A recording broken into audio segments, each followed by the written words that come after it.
Volatility, global demand for electricity, fixed income, U.S. equities.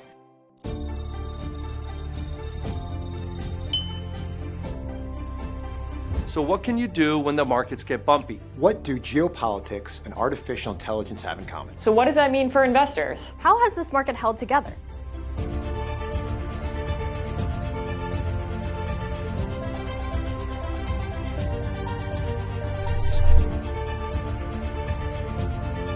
In recent months, we've seen an unexpected geopolitical conflict spike oil prices globally.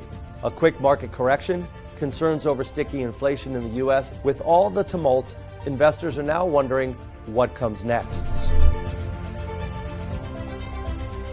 If we look at the U.S., there's a tremendous amount of consumer stimulus right on our doorstep, to the tune of $135 to $140 billion coming direct to American consumers during tax season.